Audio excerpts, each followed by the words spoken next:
Good afternoon, welcome to the UK Column News. It is Wednesday, the 27th of August 2014. Myself, Louise Collins, Brian Gerrish and Mike Robinson are here in Plymouth. And we have Guy Taylor on Skype with us from Herefordshire, not Bodnam Manor. Good afternoon. Well, good afternoon. Just a quick comment on the weather. It is thoroughly horrible in Plymouth. Rain, mist, clag, typical August day. But I think some people are reporting across the country. Worthing, for example, it's sunny. So forecast for UK, variable, sunshine, some places rain, others. Exactly. Meanwhile, political state of UK is bad to appalling, but I think we're going to kick off with Guy. Guy, are you there? Hi, how are you? We're good, and how are you, more like?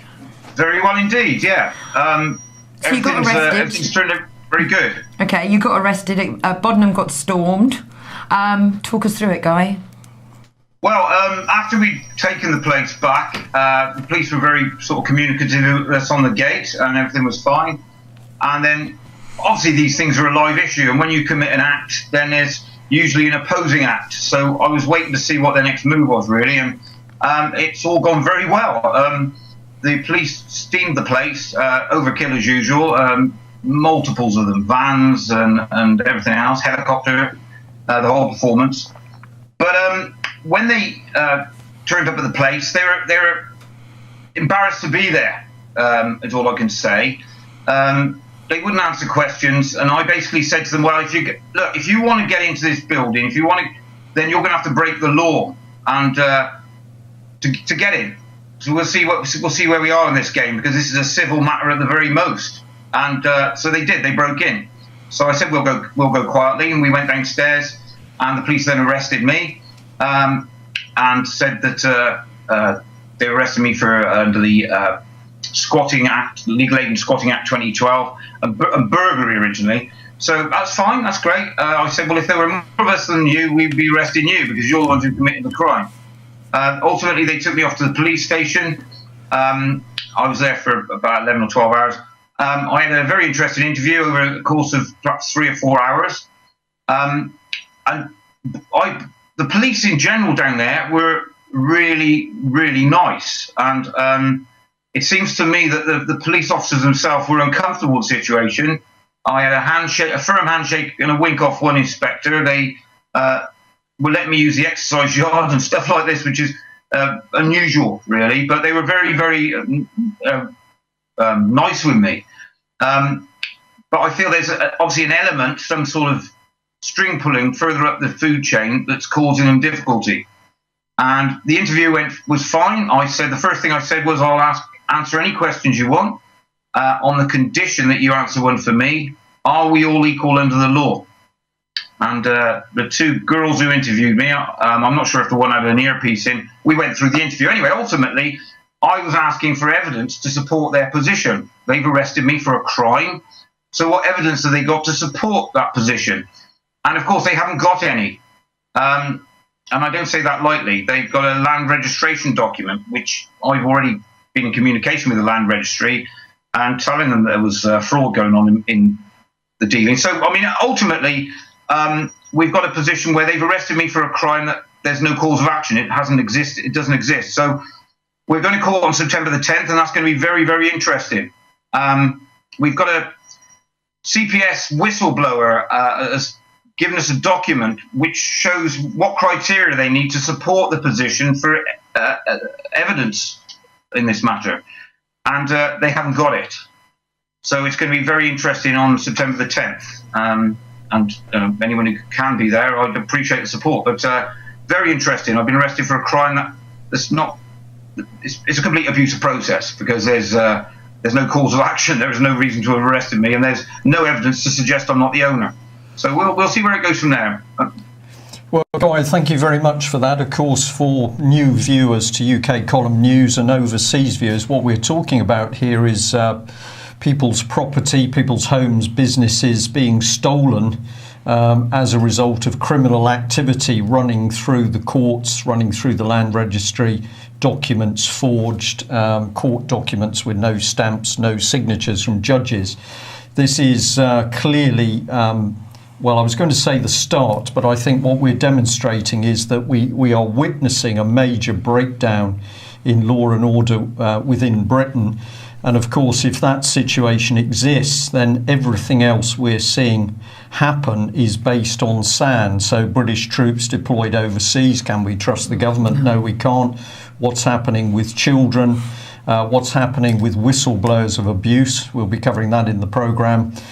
Same thing applies. Can we trust Britain's courts? And we think the answer is certainly not. If the police, of course, are now prepared to simply take the instruction of a senior officer and break the law themselves, this is extremely worrying. But I believe, Guy, you've got a system here for making it easier for people to report crimes to the police, particularly when the police won't record an incident as a crime. What are you suggesting? Well, it's a bit of a by the way, really. What happened was when we got there, I realised there were 3 vehicles had been stolen from the manor. So an old Range Rover, an old BMW, and an old Fiat. And we found out they've been sold in the village. Well, of course, without our permission, they're our vehicles, and they've been sold by the chap who claims to be the owner of the property. So, tried to report this to the police for a solid week when we got there, and they weren't interested. And I expect most viewers realise if they go down to the police station to report something, they're usually fobbed off by a girl on the desk or a man on the desk who aren't legally trained, but they say it's a civil matter. And, people are getting fobbed off all the time with this. I have been myself on many occasions. So what we did, we come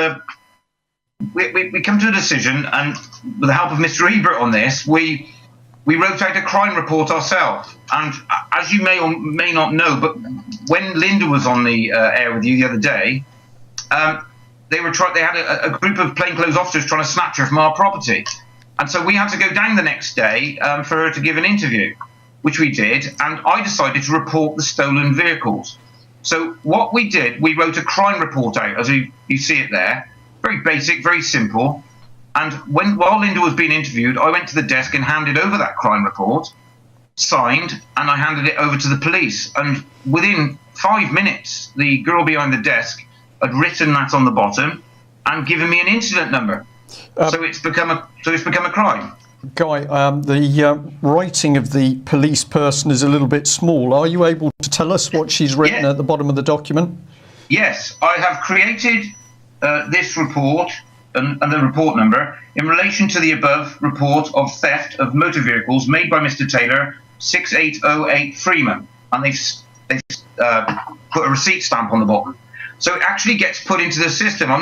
Hopefully it could be of help to people. Rather than going down and trying to verbally report things, which they're going to verbally batter off, by taking it down in this format and signing it, we actually take 2 copies, hand over both copies, get them to stamp one and keep one, and stamp one and give you the other back.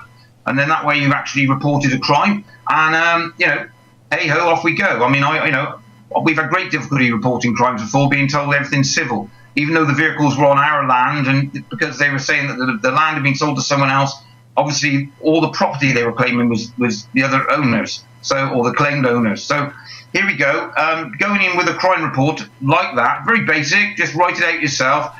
You do get, we have got a stamp and signed copy back. So off we go, crime reported. Right. Job done. A lot of people very cynical about what the police may have said to you and how they react.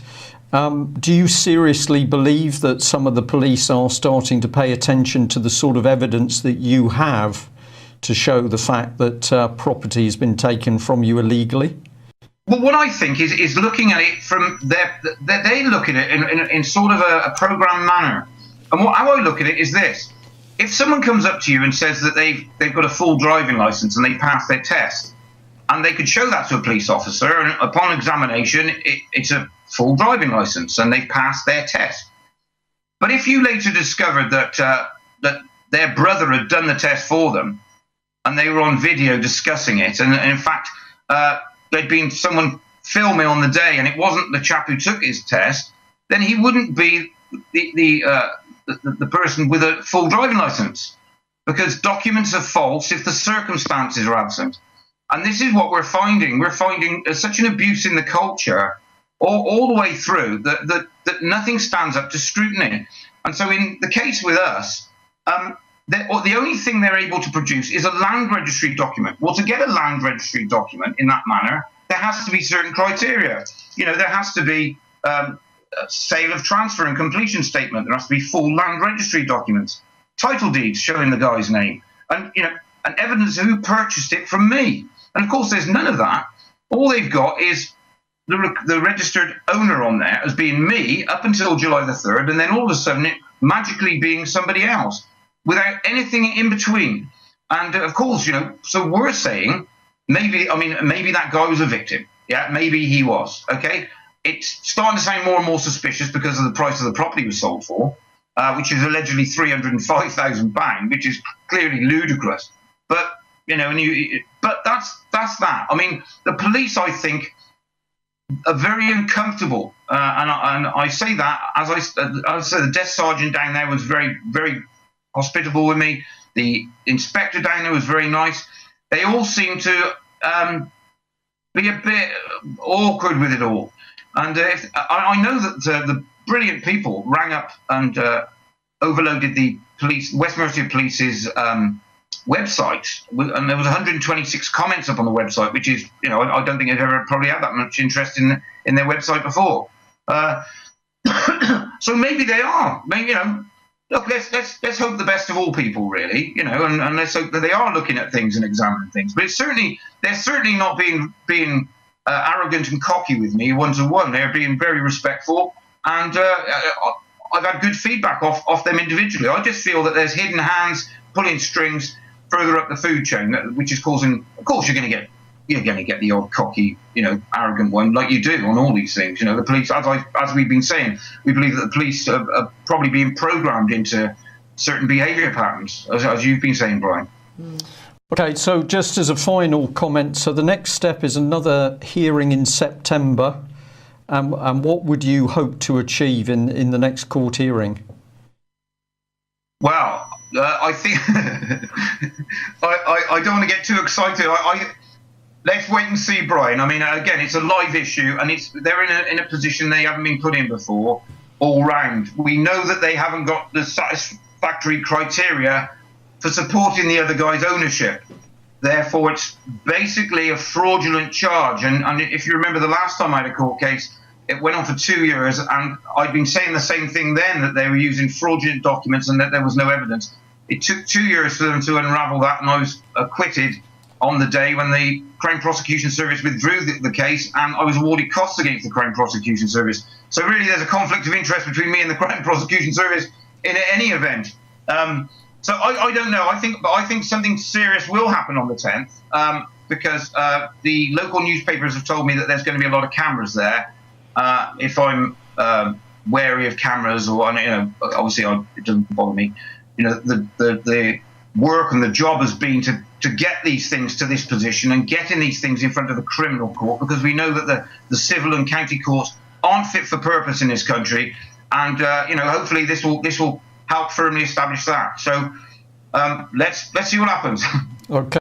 Good luck with that, Guy. Thank you very much for the update. Well, Thanks. Crown Prosecution Service brings us a nice link into the following. So we're hearing about property being taken from people. What does the British state do when somebody has been horribly abused as a child and within the so-called child protection system? Well, of course, what David Cameron's Conservative government does is he immediately starts to victimise the victim. And we can report today that there was an application for bail for Melanie Shaw. We believe this took place in number 3 court, Nottingham Crown Court, this morning. And we don't know the final result of the hearing. However, we would like to report that some rather extraordinary events took place. And this is the first one. Judge Gregory David Dickinson specifically barred the public and a Mackenzie friend who was there to assist on Melanie's behalf. They were barred from the hearing, and effectively that hearing was turned into a secret court. So we can say that a publicly listed hearing, which it was yesterday, was simply turned into a star chamber at the whim of the judge. and the lady who attended to offer assistance as a Mackenzie friend, having been asked to do so in writing by Melanie Shaw, was asked to leave the court, and it was made perfectly clear no members of the public were to be allowed in that court. So there was then some form of secretive discussion between, of course, the Crown Prosecution Service, who we understand from other members of the public to date have failed to produce any definitive evidence against Melanie. And we simply now do not know what the situation is. But has this lady, who suffered horrific abuse at the hands of her family, later within the so-called Nottingham childcare system at Beechwood, is she being nurtured? Is she being cared for? Is she being assisted to make sure that the perpetrators of her abuse are brought to justice? No, this woman has been locked up in HM Prison Peterborough since the 25th of July, and over the last few days, I think roughly 5 days so far, she's actually been kept in solitary confinement, locked up for as much as 23.5 hours per day. So if you want to know the state of Britain, of course, you're now living in David Cameron's Conservative Britain with Star Chamber courts. What do those courts do? Well, they steal property, but in this case, they would appear to be working to silence a victim of child abuse. And we understand that Melanie is getting an increasingly rough time in HM Prison Peterborough as a result of one prison warder in particular giving so-called red cards. She's been put in solitary confinement. And of course, as a vulnerable person, this puts huge pressure on Melanie's mental well-being. And I think, Mike, you pulled up some comment on figures about self-harm for people in mental care. Yeah, well, this is Luciana Berger MP, who's the Labour Shadow Minister for Public Health, and she put in a freedom of information request on this subject, and this graph shows the number of suicide attempts and self-harm incidents in mental hospitals, and that increased by over 50% between 2010 and 2013. And this came from from most of the mental health trusts in the country. And the other point to be made here is that an investigation by the Health Service Journal showed that there were 3,640 fewer nurses and 213 fewer doctors working in mental health in April this year compared to 2 years ago. So, you ask the question, why is this happening? Is it overcrowding? Is it that they don't have the attention that they need? Is it perhaps there are people in the mental institutions that shouldn't really be there? Perhaps they've tried to report some kind of paedophilia or something like that. We know that kind of thing happens. And so on. But as an adjunct to this, the Ministry of Justice a few days ago released their safety and custody statistics report, and I was really surprised at the increase in males self-harming while in prison and in custody. This is outside of the mental health sector, by the way,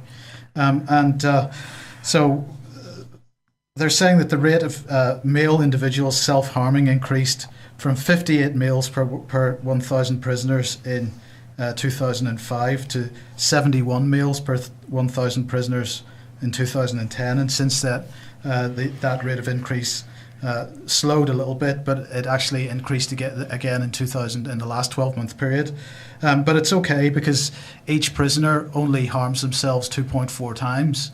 And that has been that statistic has been pretty stable since 2005. So they're really unconcerned about it, because they're not harming themselves more often. It's everybody on average has 2.4 self-harming incidents.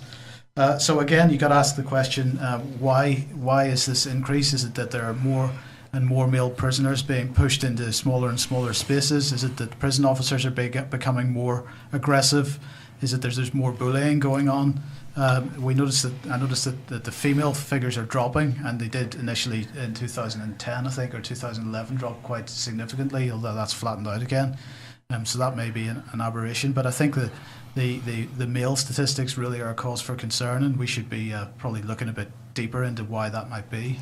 Well, of course, in dealing with HM Prison Peterborough, we're dealing with Sodexo, so a privately managed prison for profit. And certainly Melanie Shaw, the moment she was in Peterborough, was denied her normal NHS medication. And since she's been in prison, she's received a smaller dose than she would have otherwise had over very many years. Why this is the case, we're not sure, but we think it's probably linked to cost cutting by the privately funded prison. And of course, if you can cut your costs, you can maximise your profit. So presumably the system now operating, and we're going to keep reinforcing, who is the government at the moment? Well, it's David Cameron's Conservative government running the PFI initiative. We can make more profit by reducing medication, and if people self-harm, well, it's not a problem. Well, here's one of the key people. Let's have a look at her. We don't know whether she's on holiday because, of course, that is a secret, and the British public who pay this woman's salary are not entitled to know whether she's working at her desk or off on a holiday. But we'd like to say there is still no response from the Home Office to the question of a chairman to head up the child abuse inquiry, which Theresa May promised. We think this is significant, and we're going to say we believe that the government policy of protecting white establishment child abusers while targeting Asian paedophiles is designed to distract the public from the high-level abusers and help create racial tension. So there's something much deeper here. We can have every police force in the country racing around after Asian abusers. What we can't have is any members of Britain's police force digging into the true events around Elm House, and numerous allegations now made against abusers at the highest levels of government and Westminster. And let's reinforce it, because here we've got Melanie back on screen again. What has this lady ever done? Well, she's never done anything but been a victim of the most horrific physical and sexual abuse. Is she being protected now by David Cameron and Theresa May's government? Well, no, she's in solitary confinement. We're not making this up, we're simply reporting the facts. Is Theresa May going to improve the life of people in Britain? I don't think so, somehow. Meanwhile, some interesting events in Scotland. And we're just going to give a brief mention, of course, Alex Salmond, who's now wallowing in self-praise for his performance on television in the debate for independence for Scotland. But let's remember that Alex Salmond, together with Justice Minister Kenny McCaskill and Head of Police in Scotland, Sir Stephen House, effectively a junta of three men, have also held this man under house arrest now for 99 days. So Robert Green still having to report to the police every day, still unsure of the charges against him. He's waiting patiently for a court case sometime in January 2015. And we found it interesting that something seems to be turning, because the Scottish Daily Mail reporting here that one of the longest serving top judges, former judge, is actually calling, this is Lord McCluskey, sorry, is calling for Kenny McCaskill to step down. He's particularly pointing a finger at the fact that Mr McCaskill hid information that there was a push to arm Scottish police. This has upset a lot of people in Scotland, that armed police have been drifted in onto the streets without any proper public discussion. So Lord McCluskey pointing that out. He also says there's been a loss of independence under SNP, and he says that a lot of decisions are now simply being made behind closed doors. So presumably Kenny McCaskill and Salmond, of course, trained under Chatham House rules, Sorry for the technical problems there. Mike is working hard to get it all fixed. We're going to continue now, and we're going to get on to what is going on over in up in Rotherham. So yesterday, a report was released by Professor Alex Jay, who is a former Chief Inspector of Social Workers. The investigation concluded that over a 16-year period between 1997 and 2013, approximately 1,400 children were seriously abused. According to the mainstream, the children were exploited by gangs of Pakistani origins. In this Mail article that we have here, you've changed the slides, yeah. Here are some of the people involved with it. We've got here the former Labour leader of Rotherham Council, who actually stood down yesterday, Roger Stone. He is an OBE. He resigned yesterday. And here we have Sean Wright, and he was actually the former head of Rotherham Children's Services and is actually now the police commissioner. He has not resigned. He will be staying in post, so he says. And this is incredible here. Martin Kimber, who is the chief executive officer of Rotherham Council, has said nobody's going to actually be made accountable for the goings on up in Rotherham, which is just shocking. No one's going to get sacked. No one's going to go to court.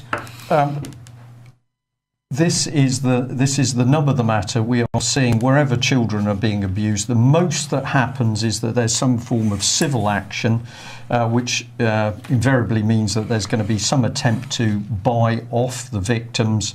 In Nottingham, we're dealing with roughly £9,000 to £10,000 payout per victim. Usually this is accompanied by some form of gagging order, but the whole thing is contained within a civil action, and what doesn't happen is that there's any form of movement to a criminal case against the people who've been abusing. Of course, we can have 2 charges instantly against people within the public sector. With regard to the child abuse, we could be looking at misfeasance in public office and the more serious malfeasance in public office. But these are charges at the moment which simply not mentioned. What we're saying is, oh well, we made a bit of a mistake, but we've now investigated ourselves. We're happy that we now know what the mistakes were. We promise never to make the mistakes again, and that's the whole thing swept under the carpet. It's causing outrage at the moment that Sean Wright... Outrage. So hot in here. People are going mad because he was refusing to stand down. Head of Children's Services, now Police Commissioner. We have Ofsted reports here and Rotherham Safeguarding. If you want to put the slides up. Here's the Rotherham Safeguarding Children's Board. Just if I may, just take you through this one. I know where you're heading on this. We just had a look at this before the news today to see what Rotherham really said about itself. So here's Rotherham Safeguarding Children Board. These are the people with ultimate responsibility for safeguarding children. So if you download their report from 2012-13, here's a section from it. And we just wanted to highlight the sort of language these people are using, because what they're telling us very clearly is that they're operating a business. This is nothing to do with protecting children. No. This is about operating a business where vast amounts of money are changing hands. And of course, if you want to get into the big money with children, you're going to be seeing the big money around the abuse of children. Yeah. Everybody benefits. The foster carers benefit, the courts benefit, the abusers themselves sell a few videos, you can make money. But here's Rotherham telling us what they're really doing. They're running a business. And then look at the language they use about themselves. So you can read through this report. It says here, I'm pleased to say that Rotherham Safeguarding Board is and will continue to keep child sexual exploitation as a high priority to support the excellent work already undertaken in this area. So according to Rotherham, they believe that their performance to date has been excellent. There's a simple reason why they believe that, and there's a simple reason why they're using all this language, Brian. It's because this area of Britain in particular is absolutely riddled with the common purpose and specifically common purpose leaders, and we're going to do more. We have some good quality work on this already, and we're going to put this out in the coming days. But that nest of vipers is absolutely common purpose at its core? Well, of course, cpexposure.com was the website that first of all started to talk about the fact that paedophiles had moved into the common purpose networks. We talked about James Rennie, for example. Very serious events where common purpose leaders going into colleges and schools had not been police checked. And then, of course, it emerges that in their networks are paedophiles. I'll be interested to see some of those reports, Mike. But I'm also going to say thank you to Steve, who got in contact with us this morning and also pointed out the same thing, that here we are getting to very murky activity with children. And he says, let's remember the amount of work that Common Purpose has done to get into the local authority area. And this is your subject here, Lou, of Ofsted. Ofsted, I went and had a look at the Ofsted report that was conducted back in July of 2012 at the height of the abuse, and it basically, the quality of response was, everything was okay. It seemed all okay, and it was considered to be adequate. Well, this is Rotherham reporting itself on Ofsted. So this is the local authority saying, well, Ofsted came to us, and just have a look at the language again here. There was good collaborative work between the local authority and the police. Now, this is the insidious thing, because we haven't got the police investigating crime as an independent body. We've got the police locked into the so-called child protection system as a collaborative partner, and then something goes wrong. Are the police fully investigating? Well, of course not. They're going to protect their own people who've been part of the cover-up in the first place. Exactly. So this was Rotherham, and then this is the Ofsted report itself. This is the Ofsted report, and if you can go to the next page, Brian. Here it was. It was Marie McGuinness, and she did this report, and it was of July 2010. So again, at the height of the abuse scandal. And here is just a basic summary of the findings, and they were absolutely the overall effectiveness of Rotherham children's safeguarding and childcare services was adequate. Everything was adequate. The only thing there which was inadequate was case planning. Yeah. And there you go. Everything was good and adequate. And but of all course, the services, adequate was fine. is a status of being weak, isn't it? If it's adequate, it's barely adequate. I did actually phone up Ofsted this morning and ask them for a comment or a press statement with regards to their findings and that report in 2010. A very nice lady called Kim spoke to me, and she did actually say that, oh, well, it was better. We did make reviews, and it was better than the original review in 2010. I said, but you still didn't pick it up. So I'm actually waiting for a press statement from Ofsted. Yeah, so hopefully we'll have that for tomorrow. We'll probably wait. Bernardo's that you saw coming up on screen there. This is essentially, again, mention of Bernardo's by Rotherham Council themselves. So they are saying that Bernardo's completed a practice review commissioned by Rotherham Borough Council.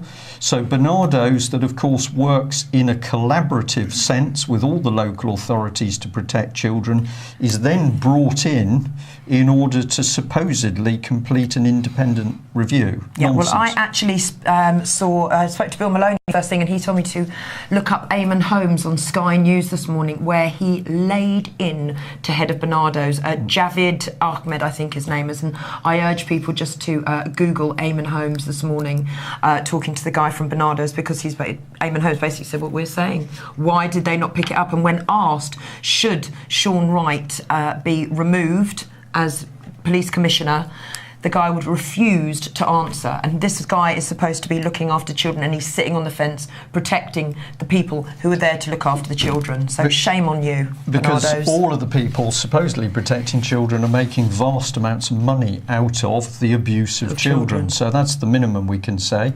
But interesting article here from the Daily Mail, because now we're getting into some of the more devious side of what's going on. Here is the Mail shouting that Sue Reed Reid was talking about the abuse of children in Rotherham, but because she's talking about Asians, she gets branded a racist, and she's a despicable person. And here's the Daily Mail, they knew what was going on, etc., etc. Why didn't they report on it then at the time? Well, they did report on some of it, and part of what she's saying here is true, but the point I wanted to make by putting some of this up is, of course, when it has been white abusers, we don't get the reports in the Mail. We don't get the in-depth reporting. So at a time when we are now seeing across the country it is not simply Asians, this is a gross simplification. Here is the Mail piling on the propaganda, adding to the fact that, oh, it's Asians, but I tried to report it and I become a racist. And then the BBC, well, what a disgusting organisation this is, because of course we've still not got to the bottom of the cover-up over abuser Jimmy Savile. But here's the BBC stirring the pot. Rotherham social workers are all feeling bullied, and they're bringing up all of the problems. Now, we know that within social services, people are being bullied in order to fulfil quotas, and ultimately that produces money. But does the BBC wade in with getting to the bottom of who is abusing the children, getting the truth out about Elm House? No, the BBC comes in from amongst the pond life, and we're going to stir the pot so that people don't know what's happening. And we'll just bring this video up, this clip up again, which we've shown before, but we got very interested that an MP, Robert Buckland, just happens to be a part-time judge, but he's been working alongside Action for Children, not for profit. It's a not-for-profit organisation, Action for Children, turnover about 197 million, and they're looking at the legal system together. So what's going on here? We've got judges working with people making their earning out of what's happening around children, setting policy. And here's Action for Children stating that by 2015 they want themselves to be the preferred partner. Here's the language, our customers. So yeah. Remember Rotherham, child safeguarding was a business. Here's a so-called not-for-profit organisation talking about our customers, and they go on to say that their priority for 2012-13 was to win as many large contracts as possible. Can I just ask, is the child abuse, from what we see and how we speak to Bill Maloney, it's big business, it's big money, it's a lot of money to get these children. Now, the gangs and the pictures you're seeing in the paper are not of very wealthy looking guys, and if these are the guys that are procuring the children and ferrying them off, surely they would be looking, I mean, they look just scruffy individuals, you know, living in Rotherham. How many drug dealers do you see in suits? That's fair dues, I suppose. It's the same type of pyramid scheme, isn't it? The ones controlling the organisation you don't see, the ones out on the streets are the ones who take the risk. Yeah. But your point that so this lot, I wonder, why don't they whistleblow then, I wonder? The lower levels, the guys who are being framed for all this. Well, of course, if enough of them were being picked up, we'd start to get some movement. But remember, all of the evidence which the police hold about Elm House, all of the evidence that the police hold about senior politicians involved in paedophilia, still not coming out into the public domain. And let's return to this lady, Sarah Thornton, Chief Constable of Thames Valley Police.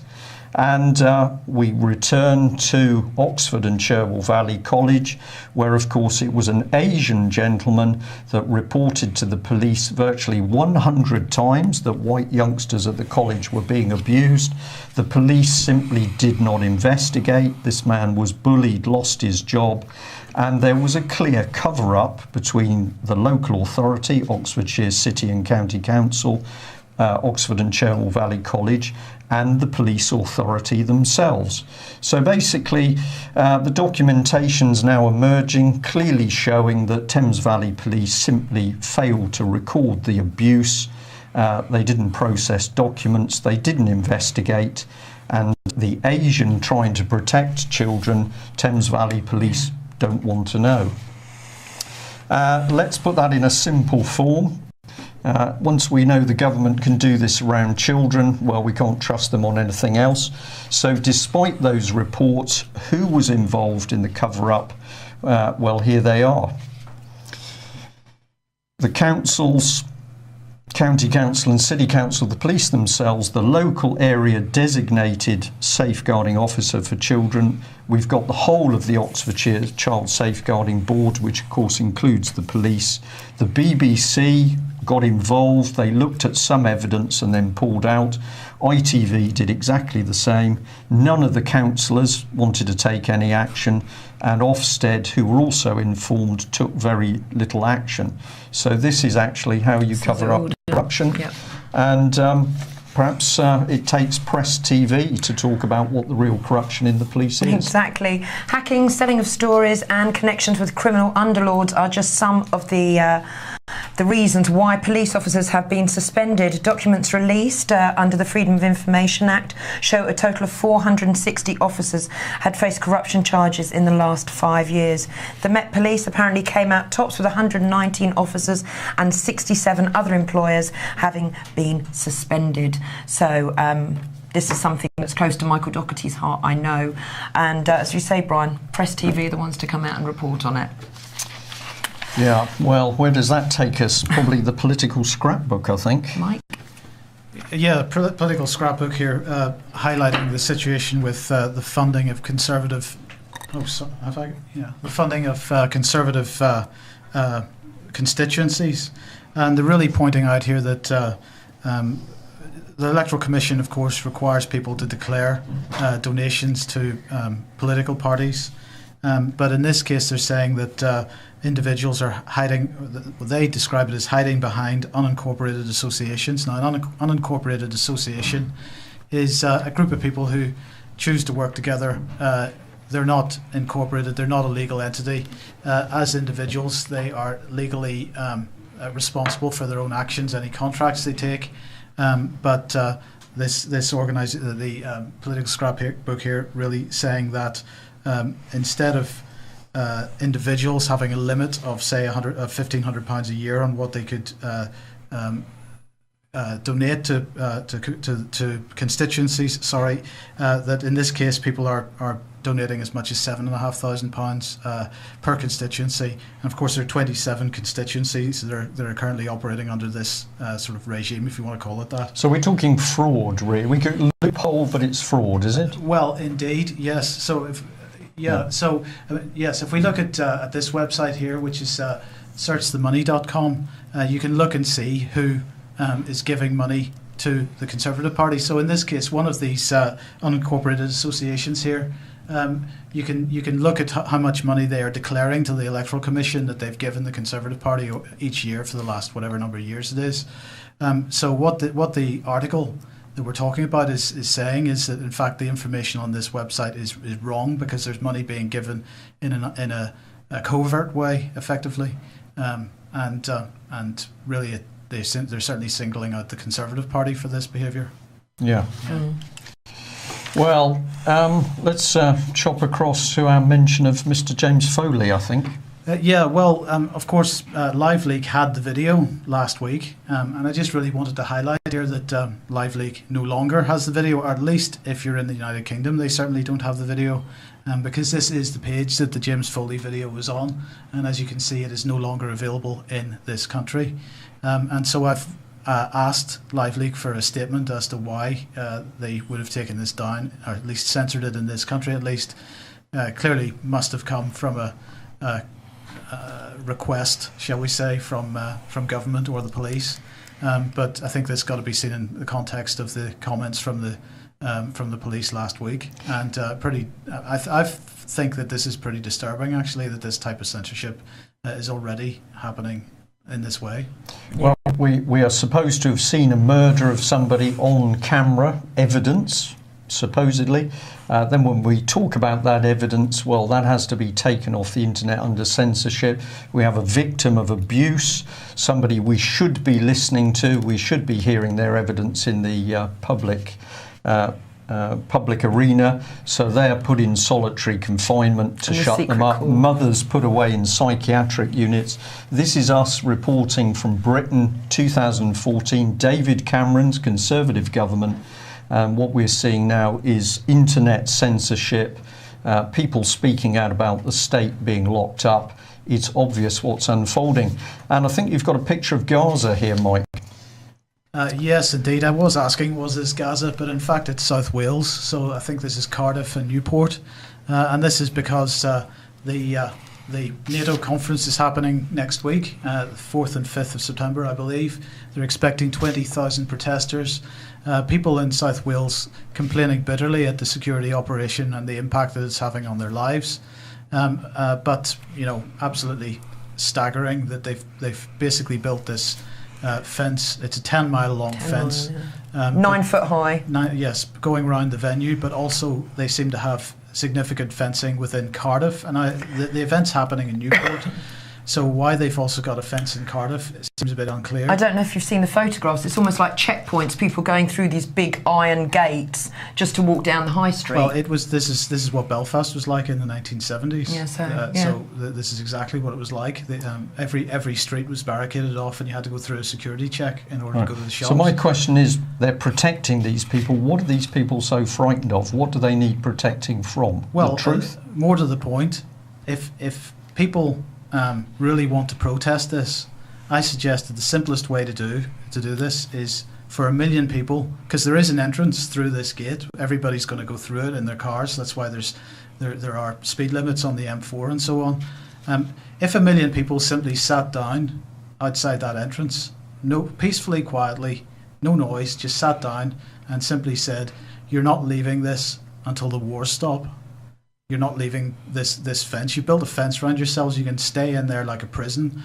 We're not moving until you stop these wars. Then maybe we might make some progress." But credible scenes, isn't it? Yeah. Security, armed police in Scotland, breakaway of Scotland, children, abuse victims locked up in prison. And of course, here's the man, David Cameron, has been wittering. Yeah, he can't wait for the conference. He just can't wait because he gets to meet Barry Soetoro once again and all these other friends, Angela Merkel and so on. Important friends. Important friends, yes. Yeah. And maybe the Polish will be there now in America, and we'll have Mark Anderson on the programme tomorrow, and we might talk about this. But in America, there is a bill going through Congress, which basically